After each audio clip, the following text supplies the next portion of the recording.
അൽഹംദുലില്ലാഹ് എന്നത് നമ്മളവിടെ സ്റ്റോപ്പ് ചെയ്ത് വെച്ചു.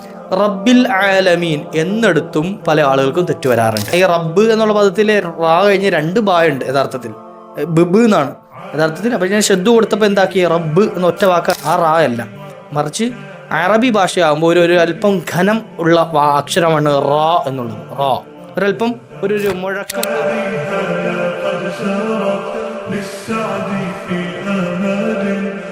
അസ്സലാമു അലൈക്കും വറഹ്മത്തുള്ളാഹി വബറകാതുഹു. ബിസ്മില്ലാഹി വൽഹംദുലില്ലാഹി. ഫൈസാനി തിലാവ മസായിലിൻ്റെ 5ാമത്തെ ക്ലാസ്സിലാണ് നമ്മളുള്ളത്. നിങ്ങൾ റീക്യാപ്പിലൂടെ കണ്ടിട്ടുണ്ടാകും കഴിഞ്ഞ 4 ക്ലാസ്സുകളുടെ ചെറിയ കുറച്ച് ഭാഗങ്ങൾ ഇൻഷാ അല്ലാഹ് നമ്മുടെ ചാനലിലുണ്ട്. അത് മുഴുവൻ കണ്ടുവരിക ഇൻഷാ അല്ലാഹ്. ഇത് 5ാമത്തെ ക്ലാസ്, അതിൻ്റെ തുടർച്ചയായിട്ട് വരുന്നതാണ്. സൂറത്തുൽ ഫാത്തിഹയിലെ ബിസ്മില്ലാഹിർ റഹ്മാനിർ റഹീം അൽഹംദുലില്ലാഹ് നമ്മൾ ചർച്ച ചെയ്തു. അൽഹംദുലില്ലാഹി റബ്ബിൽ ആലമീൻ. ഇന്നത്തെ ക്ലാസ്സിൽ നമ്മൾ ചർച്ച ചെയ്യുന്ന ആയത്തുകൾ അർ റഹ്മാനിർ റഹീം മാലികി യൗമിദ്ദീൻ. ഈ 2 ആയത്തുകളാണ്. എന്നാൽ ഈ 2 ആയത്തുകൾ കഴിഞ്ഞ ക്ലാസ്സുകളിലൊക്കെ ഓരോ ആയത്തിൻ്റെ പകുതിയും ശിഷ്ടമൊക്കെ ഉണ്ടായിരുന്നല്ലോ. എന്നാൽ ഇന്ന് 2 ആയത്തുകൾ എടുക്കാനുള്ള കാരണം, അർ റഹ്മാനിർ റഹീം എന്ന ആയത്ത് നമ്മൾ ബിസ്മില്ലാഹിർ റഹ്മാനിർ റഹീം പറഞ്ഞപ്പോൾ അത് പൂർണ്ണമായി പറഞ്ഞിട്ടുണ്ട്. അർ റഹ്മാനിർ റഹീം എങ്ങനെയാണ് ഉച്ചരിക്കേണ്ടത്, അതെങ്ങനെയൊക്കെയാണ് വന്നത് എന്നൊക്കെ കൃത്യമായി പറഞ്ഞിട്ടുണ്ട്. ആർക്കും പഠിക്കാൻ പറ്റുന്ന രൂപത്തിൽ ഇൻഷാ അല്ലാഹ് ഒന്ന് കേട്ട് നോക്കണം, കഴിഞ്ഞ വീഡിയോയിലുണ്ട്. ഇനി അപ്പോൾ അർ റഹ്മാനിർ റഹീം കൂടുതൽ നമ്മുടെ ഈ വീഡിയോയിൽ വിശദീകരിക്കേണ്ടതില്ല എന്ന് മനസ്സിലായി. അപ്പോൾ നമ്മൾ 3 ആയത്തുകൾ ഒന്ന് അടുപ്പിച്ച് ചോദിയാലോ. ബിസ്മില്ലാഹിർ റഹ്മാനിർ റഹീം അൽഹംദുലില്ലാഹി റബ്ബിൽ ആലമീൻ അർ റഹ്മാനിർ റഹീം. അത്രയും എന്ത് ചെയ്യുക, റഹീം ചുണ്ട് പൂട്ടണം എന്ന് വരെ നമ്മൾ കഴിഞ്ഞ ക്ലാസ്സിൽ പറഞ്ഞു നിർത്തി. അൽഹംദുലില്ലാഹ്. കേട്ട ആളുകളൊക്കെ പലരും വിളിച്ച് എന്ത് ചെയ്യുക, ഒരു സഹോദരൻ വിളിച്ചിട്ട് എനിക്കത് ഓതി തന്നു, അതിൻ്റെ കാര്യങ്ങൾ എന്ത് ചെയ്യാം ക്ലിയർ ആകാൻ വേണ്ടിയിട്ട് ഓതി ശരിയാണോ എന്ന് നോക്കാൻ പറഞ്ഞു. അങ്ങനെയൊക്കെ വലിയ സന്തോഷമാണ് അൽഹംദുലില്ലാഹ്. ഇനിയും നിങ്ങൾക്കും എന്ത് ചെയ്യുക, അതുപോലെ ഇത് ഓതി ഒന്ന് പഠിക്കാൻ നമ്മുടെ കൂടെ എന്ത് ചെയ്യുക, അത് ശരിയാണോ ഇതൊന്ന് കേട്ട് നോക്കൂ.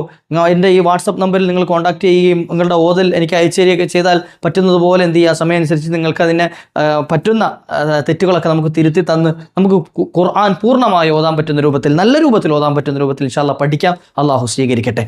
ഇന്ന് നമുക്ക് എന്ത് ചെയ്യാം, മാലികി യൗമിദ്ദീൻ ചർച്ച ചെയ്യാം. മാലികി യൗമിദ്ദീൻ ബാക്കി 3 ആയത്തുകൾ നിങ്ങൾ പഠിച്ചിട്ടുണ്ടാവും. മാലികി യൗമിദ്ദീൻ 3 വാക്കുകളാണ്. മാലിക്കി എന്ന വാക്ക്, യൗമ് എന്ന വാക്ക്, അദ്ദീൻ എന്ന വാക്ക്. മാലിക്കി, യൗമി, അദ്ദീൻ, ഇല്ലേ, 3 വാക്കുകൾ. ഇതിൽ ആദ്യത്തെ വാക്ക് ഏതാ, മാലിക്കി എന്നാണ്.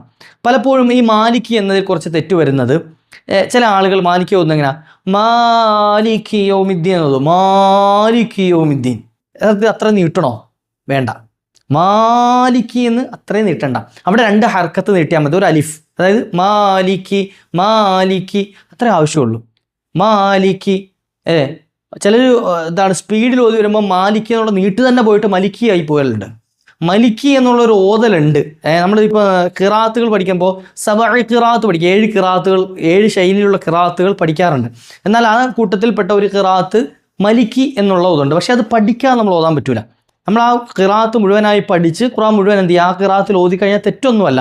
പക്ഷെ നമ്മൾ ഓതുന്ന ശൈലി ഖിറാത്ത് അനുസരിച്ചിട്ട് മാലിക്കി എന്ന് തന്നെയാണ് ഓതേണ്ടത്. മാലിക്കി, അല്ലേ? അപ്പം അതെന്ത് ചെയ്യാൻ പാടില്ല, സ്പീഡിൽ ഓതുമ്പോൾ മലിക്കി ആയി പോകാൻ പാടില്ല. അപ്പം അതൊരു തെറ്റാണ്. എന്ത്, മാലിക്കി. അപ്പം മാലിക്കിൽ എത്ര അക്ഷരമുണ്ട്? 4 അക്ഷരം. ഒന്ന് മീം, അലിഫ്, ലാം, കാഫ്. മീം, അലിഫ്, ലാം, കാഫ്. ഈ 4 അക്ഷരങ്ങൾ, ഈ 4ഉം കേട്ടിരിക്കണം, കേൾക്കണം. നമ്മൾ പുറത്തേക്ക് വരണം. മാലിക്കി, മാലിക്കി, കി, കാഫ്, കി, അല്ലേ? അക്ഷരങ്ങൾ ഉച്ചരിക്കേണ്ടത് മീമിൻ്റെ ഞാൻ പറഞ്ഞിട്ടുണ്ട് കഴിഞ്ഞ ക്ലാസ്സിൽ, ബിസ്മി പറഞ്ഞപ്പോൾ പറഞ്ഞു. അതുപോലെ തന്നെ ലാമും, ലാമിന് ഉച്ചാരണവും അർ റഹ്മാനും അൽ ആലമീനൊക്കെ പറഞ്ഞ സ്ഥലത്ത് പറഞ്ഞിട്ടുണ്ട് ലാം പറയേണ്ടത്. ലാമൊന്നും അധികം ആർക്കും തെറ്റിപ്പോകാത്ത അക്ഷരമാണ് ലാ, അല്ലേ? ലാ ഉച്ചരിക്കേണ്ടത്. അതുപോലെ എന്താണ് കാഫ്. കാഫ് നമ്മൾ കഴിഞ്ഞ ക്ലാസ്സുകളിലൊന്നും പറഞ്ഞിട്ടില്ല. കാഫ് നമ്മൾ 2 തരം കാഫ് അറബി ഭാഷയിൽ കാണാം. ഒന്ന് ഖാഫാണ്, കനമുള്ളത്, ഖാഫ്, ഖാഫ്, അല്ലേ? രണ്ടാമത്തത് കാഫ്. നമ്മൾ സാധാരണ രീതിയിൽ മലയാളത്തിലൊരു ഉച്ചാരണമുള്ളൊരു ശൈലി, ഒരു അക്ഷരമാണ് ക. കാക്ക ഒക്കെ ഉച്ചരിക്കുന്നത്, അല്ലേ? കാക്ക, കറുപ്പ്, കത്ത്, ഇതിനൊക്കെ നമ്മൾ പറയുന്ന ക. യഥാർത്ഥത്തിൽ ആ കായാണോ ഇവിടുത്തെ ക? മലയാള അക്ഷരങ്ങളും നമ്മുടെ അറബി അക്ഷരങ്ങളും തമ്മിൽ ചെറിയൊരു വ്യത്യാസം, ഒരു ഡിഫറൻറ്റ് ഉണ്ടാവും. അതായത് ഉച്ചാരണം കേൾക്കുമ്പോഴൊക്കെ പുറമെ ഒരേപോലെയാണ് എന്ന് തോന്നുമെങ്കിലും നമ്മൾ സാധാരണഗതിയിൽ മലയാളത്തിൽ അക്ഷരം പറയുന്നത് പോലെയല്ല അറബിയിലെ അക്ഷരം പറയേണ്ടത്. അറബി അക്ഷരങ്ങൾ പറയേണ്ടത് അത് ചെറിയൊരു വ്യത്യാസം ഉണ്ടാവും, ചെറിയ ഉച്ചാരണത്തിന് ചെറിയൊരു വ്യത്യാസം ഉണ്ടാവും. നമ്മൾ സാധാരണ കഴിഞ്ഞ ക്ലാസ്സിൽ എന്താണ് അർ-റഹ്മാൻ പറയുന്നിടത്ത് റാഇൻ്റെ ഒരു കാര്യം പറഞ്ഞിരുന്നു. സാധാരണ മലയാളത്തിലെ റാ പറയേണ്ടത് പോലല്ല റോ എന്ത് ചെയ്യേണ്ടത്, അറബി ഭാഷയിലെ റാ പറയേണ്ടത്, അത് വ്യത്യാസമുണ്ട്. അതുപോലെ തന്നെയാണ് കാഫ് അല്ലേ. ഖാഫ് എന്ന ഉച്ചാരണം വരുന്നത് തൊണ്ടയുടെ അങ്ങേ അറ്റത്ത്, നാവിൻ്റെ അങ്ങേ അറ്റത്ത് നിന്നാണ്. നാവിൻ്റെ അങ്ങേയറ്റം അണ്ണാക്കുണ്ടല്ലോ, നമ്മുടെ അണ്ണാക്ക്, അവിടെ നിന്നാണ് വരേണ്ടത്. അതിൻ്റെ തൊട്ടിപ്പുറത്തായി ഇപ്പുറത്തെ സൈഡിലാണ്, ഉള്ളിലോട്ടായി, അതായത് എന്താണ് അണ്ണാക്കിലോട്ട് ഇറങ്ങണ്ട, ഇപ്പുറത്തായിട്ടാണ് എന്ത് ചെയ്യേണ്ടത്, കാഫ് വരേണ്ടത്. കാഫ്. മാലിക്കി, മാലിക്കി, ഇതാണ് ഉച്ചാരണം. ഇനി അതിന് ശേഷം യൗമ് എന്ന പദം എന്താണ്? മാലിക്ക് എന്നതിൻ്റെ ആശയം വരുന്നത് ഉടമസ്ഥൻ എന്നാണ്. ഉടമസ്ഥൻ, മാലിക്ക് എന്ന് പറഞ്ഞാൽ ഉടമസ്ഥൻ. നമ്മൾ ഈ ഫാത്തിഹ പഠിക്കുന്നതോടൊപ്പം അതിൻ്റെ അർത്ഥം കൂടെ ഒന്ന് മനസ്സിലാക്കി വെച്ചാൽ, ആശയം മനസ്സിലാക്കി വെച്ചാൽ, നമ്മൾ നിസ്കാരത്തിൽ നിന്ന് ഓതുന്ന സമയത്ത് നമുക്ക് ആ ആശയം ഉള്ളിലേക്ക് വരും. എന്താണ്? റബ്ബേ മാലിക്കി യൗമിദ്ദീൻ, പ്രതിഫലം നൽകപ്പെടുന്ന ദിവസത്തിൻ്റെ ഉടമസ്ഥൻ എന്നാണ് അതിൻ്റെ അർത്ഥം. പ്രതിഫലം നൽകപ്പെടുന്ന ദിവസത്തിൻ്റെ ഉടമസ്ഥൻ. അതിങ്ങനെ മനസ്സിൽ കണ്ടുകൊണ്ട് ഓതിക്കഴിഞ്ഞാൽ എത്ര റാഹത്ത് ഉണ്ടാവില്ലേ. അതിന് വേണ്ടിയിട്ടാണ് ഈ ആശയം കൂടെ ഇടയ്ക്ക് പറഞ്ഞിരുന്നത് കേട്ടോ. മാലിക്കി, യൗമ് എന്ന് പറഞ്ഞാൽ ദിവസം, യൗമ് എന്ന് പറഞ്ഞാൽ ദിവസം. ഇനി യൗമിൽ 3 അക്ഷരങ്ങളുണ്ട്, യാ, വാവ്, മീം. യൗം. ഇതിൽ പലപ്പോഴും തെറ്റുവരുന്നൊരു സ്ഥലം ഞാൻ പറഞ്ഞു തരട്ടെ, ഒരു കാര്യം. അതായത് മാലിക്കി എന്നതിൻ്റെ അവസാനത്തെ കാഫും യൗമ് എന്നതിൻ്റെ തുടക്കത്തിലെ യാവും തമ്മിൽ ചേർത്ത് ചില ആളുകൾ ഓതാറുണ്ട്. ക്യാ എന്നുള്ള വാക്ക്, ക്യാ, നമ്മൾ ഹിന്ദിയിലൊക്കെ ചോദിക്കില്ലേ ക്യാ എന്ന്, ആ ഒരു പദം എന്ത് ചെയ്യലുണ്ട്, മാലിക്കി യൗമിദ്ദീൻ പറയാറുണ്ട്. യഥാർത്ഥത്തിൽ തെറ്റാണ്. മാലിക്ക് വേറെ വാക്കും യൗമ് വേറെ വാക്കുമാണ്. അത് രണ്ടും കൂടെ മിക്സ്ഡ് ചെയ്തിട്ട് എന്ത് ചെയ്യുക, ഒന്ന് മിങ്കിൾ ചെയ്തിട്ട് മാലിക്കി യൗമിദ്ദീൻ, അത് പറ്റൂല. മാലിക്കിയ അല്ല, എന്താണ്, മാലിക്കി യൗമ് എന്നാണ്. അപ്പം മാലിക്കി യൗമിദ്ദീൻ വേറെയാണ്. യാ വരണം. യാ എവിടുന്ന വരേണ്ടത്? യാൻ്റെ ഉച്ചാരണം വരുന്നത് നാവ്, നമ്മുടെ നാവിൻ്റെ മധ്യഭാഗം മുകളിൽ തട്ടണം. നാവിൻ്റെ നടുവശം, നാവിനെ 3ആയി ഭാഗിച്ചാൽ അതിൻ്റെ നടുഭാഗം എവിടെ തട്ടണം? മുകൾ വശത്ത് തട്ടണം. യാ യാ യാ ഒന്ന് പറഞ്ഞു നോക്കി. യൗ. അതിനുശേഷം ഒരു വാവുണ്ട്, യൗ. അതൊക്കെ പലപ്പോഴും നമ്മൾ മാലിക്കി യൗമിദ്ദീനൊക്കെ എന്ത് ചെയ്യുക, യൗമി എന്നുള്ളത് മാറിയിട്ട് വേറെ എന്തൊക്കെയോ പറയലുണ്ട്. മാലിക്കി യോമിദ്ദീൻ പറയുന്ന ആളുകളുണ്ട്. യോമിദ്ദീൻ, യോയല്ല യൗ ആണ്, യൗ കേട്ടോ. ഇതൊക്കെ പറഞ്ഞു തരുന്നത് വെച്ചാൽ ഫാത്തിഹ നമ്മൾ കൃത്യമായിട്ട് റെഡി ആയി കഴിഞ്ഞാൽ നമ്മുടെ ബാക്കിയുള്ള ഓതലൊക്കെ ഏകദേശം ക്ലിയർ ആകും. കാരണം ഇത് കുറേയൊക്കെ നമുക്ക് എന്ത് ചെയ്യാം, പ്രാക്ടീസ് ചെയ്യാനുള്ള അവസരങ്ങളാണല്ലോ. യൗമി പറയാം, യൗമി, മാലിക്കി യൗമി, മാലിക്കി യൗമി. അത് കൂട്ടി എന്താ, മാലിക്കിയോ എന്ന് പറയാൻ പാടില്ല എന്നുള്ളൂ. മാലിക്കിയോ മിദ്ദി അങ്ങനല്ല, മാലിക്കി യൗമി. ഇതിന് ശേഷം അദ്ദീൻ. മീമിൻ്റെ ഞാൻ പറഞ്ഞതുകൊണ്ടാണ് അത് കൂടുതൽ പറയാത്തത്, യൗമി കേട്ടോ. മീം ഞാൻ കഴിഞ്ഞ ക്ലാസ്സിൽ കുറേ ചർച്ച ചെയ്തു. അപ്പോൾ നിങ്ങളൊന്ന് കേട്ട് നോക്കിയാൽ മനസ്സിലാവും മീം എങ്ങനെ ഉച്ചരിക്കേണ്ടതെന്നുള്ളത്. മീം. അപ്പം യൗമി അദ്ദീനാണ് ശേഷം. അദ്ദീൻ, ദീൻ എന്ന് വെച്ചാൽ പ്രതിഫലം നൽകപ്പെടുന്ന ദിവസം. ഇവിടുത്തെ മാലിക്കി യൗമിദ്ദീൻ എന്നതിലെ ദീനിൻ്റെ അർത്ഥം എന്താ? പ്രതിഫലം നൽകപ്പെടുന്ന ദിവസം. അപ്പോൾ അള്ളാഹു പ്രതിഫലം നൽകപ്പെടുന്ന ദിവസത്തിൻ്റെ വിധിനാൾ, ആ വിധി നൽകുന്ന നാളിൻ്റെ ഉടമസ്ഥനാണ് ആര്? അള്ളാഹു സുബ്ഹാനഹു വ തആല. ഇതാണ് നമ്മൾ പറയുന്നത് മാലിക്കി യൗമിദ്ദീൻ. അദ്ദീൻ, അത് പലപ്പോഴും തെറ്റിയിട്ട് തായായി ഇപ്പോൾ തീൻ പറയാറുണ്ട്. പല ആളുകളും മാലിക്കി യൗമിദ്ദീൻ ആയി പോകാറുണ്ട്. ദീനാണ്, ദാലാണ്. ദാൽ ഉച്ചരിക്കേണ്ട എവിടാ? നാവിൻ്റെ അറ്റം, നാവിൻ്റെ തുമ്പ് വശം എവിടെ തട്ടണം? മുകളിൽ പല്ലിൻ്റെ ആ എന്താണ് മുളച്ചു വരുന്ന ഭാഗത്ത് തട്ടണം. ദാൽ. ആ ഒരു എന്താ എൻഡ് ഉണ്ടല്ലോ, പല്ലിൻ്റെ എൻഡ്, അവിടെ തട്ടണം. ദാൽ. മാലിക്കി യൗമിദ്ദീൻ, മാലിക്കി യൗമിദ്ദീൻ. അവസാനം നീട്ടി നിർത്തണം. എന്തിനാ? ദാലിന് ശേഷം ഒരു യായുണ്ട്, യാ. അപ്പോൾ അവിടെ എന്താണ്? നീട്ടണം. ദീൻ. ഒരു അലിഫല്ല, എന്ത് ചെയ്യണം?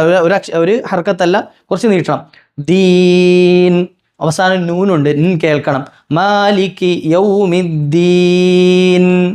ആ ഒരു എന്ത് ചെയ്യണം? നൂൻ അവസാനത്തെ കേൾക്കണം. അപ്പോൾ ഈ പറഞ്ഞ രൂപത്തിൽ എന്ത് ചെയ്യുക, ഈ ആയത്തൊന്ന് ഓദിക്കുക ഇൻഷാ അല്ലാഹ്. മാലിക്കി യൗമിദ്ദീൻ, മാലിക്കി യൗമിദ്ദീൻ. ഇൻഷാ അല്ലാഹ്. ഇനി തെറ്റിക്കുമോ? ഒരുപാട് ആളുകൾ വിളിച്ചിട്ട് എന്ത് ചെയ്യുക, ഈ ഖുർആൻ പഠിക്കണം ഉസ്താദ്, ഞങ്ങൾക്ക് പഠിക്കണം, എന്തെങ്കിലും ചാൻസ് ഉണ്ടോ, അവസരമുണ്ടോ എന്ന് നമ്മുടെ കഴിഞ്ഞ വീഡിയോസിലൊക്കെ പലരും ചോദിച്ച ആളുകളുണ്ട്, നമ്മുടെ മുൻ ചാനലുകളിലൊക്കെ. അപ്പം അവർക്കുള്ളൊരു അവസരം നമ്മളിങ്ങനെ പ്ലാൻ ചെയ്ത് എന്താ ചെയ്യേണ്ടതെന്ന് ഇപ്പോൾ ഖുർആൻ പഠിപ്പിക്കാൻ ഇൻഷാ അല്ലാഹ് ഒരു അവസരം ഉണ്ടാക്കാം. നമുക്ക് പറഞ്ഞു കൊടുക്കാനും അവസരമാണ്, ഇത് പഠിക്കുന്നവർക്ക് എളുപ്പത്തിൽ അത് പഠിക്കാനും കഴിയണം. അപ്പോൾ അത്തരത്തിലുള്ള ഒരു ചാനൽ നമ്മൾ ഉണ്ടാക്കിയതാണ് എന്ത് ചെയ്യുക, ഫൈസാനി തിലാവ മസാൽ എന്നുള്ള ചാനൽ. അപ്പോൾ അതുകൊണ്ട് നിങ്ങൾക്ക് ഖുർആൻ പഠിക്കാൻ ആഗ്രഹമുണ്ടെങ്കിൽ ഇൻഷാ അല്ലാഹ് ഈ ചാനൽ നിങ്ങൾക്ക് ഉപയോഗപ്പെടുത്താം. ഇത് ഉപകാരപ്പെടും. കാരണം ഇതിനകത്ത് മറ്റ് ഒരു സംഗതികളും ഇല്ല, ഖുർആൻ മാത്രം. പരിശുദ്ധമായ ഖുർആൻ എങ്ങനെ നമുക്ക് കൃത്യമായിട്ട് ഓതാം, വളരെ ലളിതമായിട്ട് നമുക്ക് സ്ക്രീനിൽ കണ്ടുകൊണ്ട് തന്നെ തെറ്റുകൾ എങ്ങനെയാണെന്ന് മനസ്സിലാക്കി. ചിലപ്പോൾ നമ്മൾ ഖുർആൻ ഇപ്പോൾ ഓതലുകൾ ഇഷ്ടം പോലെ കിട്ടും, നമ്മുടെ യൂട്യൂബിലൊക്കെ ഒരുപാട് ഓതലുകൾ വരും. അപ്പോൾ ഓതലുകൾ വരുമ്പോൾ എന്ത് ചെയ്യുക, ഇന്ന ഓതലുകൾ നമ്മളിങ്ങനെ കേട്ടുകൊണ്ടിരിക്കുക. അപ്പോൾ അതിനകത്ത് ഏതൊക്കെയാണ് നമുക്ക് തെറ്റുന്നത് എന്ന് ചിലപ്പോൾ നമുക്ക് തിരിച്ചറിയില്ല. അപ്പോൾ നമ്മുടെ ഈ ക്ലാസ് കൊണ്ടുള്ള ഉദ്ദേശം എന്താ, നമ്മൾ ഈ ഓതുമ്പോൾ നമുക്ക് വരുന്ന സാധാരണഗതിയിലുള്ള തെറ്റുകളെയും കൂടെ ചൂണ്ടിക്കാണിച്ചിട്ടാണ് നമ്മൾ പറയുക. അപ്പോൾ എന്ത് ചെയ്യും, അവിടെ തെറ്റാണ്, ഞാനും അങ്ങനെയാണല്ലോ ഓതുന്നത്, അപ്പോൾ എനിക്കത് തിരുത്തണം. വളരെ എളുപ്പത്തിൽ നമുക്ക് തിരുത്താൻ കഴിയും ഇൻഷാ അല്ലാഹ്. അപ്പോൾ നമുക്ക് ഈ പഠിച്ച ഈ 4 ആയത്തുകൾ നമുക്ക് ഓതാം ഇൻഷാ അല്ലാഹ്. ബിസ്മില്ലാഹിർ റഹ്മാനിർ റഹീം അൽഹംദുലില്ലാഹി റബ്ബിൽ ആലമീൻ അർറഹ്മാനിർ റഹീം മാലികി യൗമിദ്ദീൻ. സദഖല്ലാഹുൽ അലീം. അള്ളാഹു സ്വീകരിക്കുമാറാകട്ടെ ഇൻഷാ അല്ലാഹ്. നിങ്ങൾ കഴിയുന്ന ആളുകളൊക്കെ ഇത് ഓതി കൃത്യമായിട്ട് ഇൻഷാ അല്ലാഹ് എനിക്ക് എൻ്റെ ഈ വാട്സപ്പ് നമ്പറിൽ അയച്ചു തരിക. നമുക്കത് എന്തെങ്കിലും തെറ്റുകൾ അതിനകത്ത് ഉണ്ടെങ്കിൽ, പാകപ്പിഴവുകളൊക്കെ ഉണ്ടെങ്കിൽ ഇൻഷാ അല്ലാഹ് പറ്റുന്നതുപോലെ പറഞ്ഞ് ഇൻഷാ അല്ലാഹ് തിരുത്തി ഖുർആൻ നല്ലതുപോലെ പഠിക്കാം. അള്ളാഹു തൗഫീഖ് നൽകുമാറാകട്ടെ. നമ്മുടെ ചെറിയ മക്കളെയൊക്കെ ഈ വീഡിയോ ഒന്ന് കേൾപ്പിക്കുക, അവരും പഠിക്കട്ടെ. മദ്രസയിൽ പഠിക്കുന്ന കുട്ടികളുണ്ടാവും നമ്മുടെ വീഡിയോയിൽ. അതുപോലെ തന്നെ മദ്രസ നിർത്തിയിട്ട് ഇതുപോലെ ഖുർആൻ ഓതാൻ അറിയാത്തവരുണ്ടാവും, അവർക്കൊക്കെ ഇത് പഠിക്കാൻ വളരെ എളുപ്പമാണ്. അപ്പോൾ കാരണം കുറഞ്ഞ സമയമുള്ളൂ, 10 മിനിറ്റിനുള്ളിലേ നമ്മൾ വീഡിയോ ചുരുങ്ങും. അപ്പോൾ അതിനനുസരിച്ച് എന്ത് ചെയ്യുക, നമുക്ക് പഠിക്കാനും വളരെ എളുപ്പമുണ്ടാകും. കുറഞ്ഞ സമയം ഖുർആന് വേണ്ടി മാറ്റിവെക്കാം. അള്ളാഹു സ്വീകരിക്കുമാറാകട്ടെ. മുമ്പത്തെ വീഡിയോസും കാണണം ഇൻഷാ അല്ലാഹ്. ഇനി അടുത്ത് വരുന്ന വീഡിയോയും നിങ്ങൾ കാണാൻ നമ്മുടെ ചാനൽ സബ്സ്ക്രൈബ് ചെയ്ത് വെക്കുക, മറ്റുള്ളവരിലേക്ക് എത്തിച്ചു കൊടുക്കുക. അള്ളാഹു ഖുർആൻ്റെ പ്രചാരകരായി നമ്മയൊക്കെ കബൂലാക്കുമാറാകട്ടെ. വആഖിറു ദഅ്വാനാ അൽഹംദുലില്ലാഹ്. ഈ ക്ലാസ്സിനെ പറ്റിയുള്ള നിങ്ങളുടെ അഭിപ്രായം കമൻ്റായി രേഖപ്പെടുത്താൻ മറക്കരുത്. അസ്സലാമു അലൈക്കും വറഹ്മത്തുള്ളാഹി.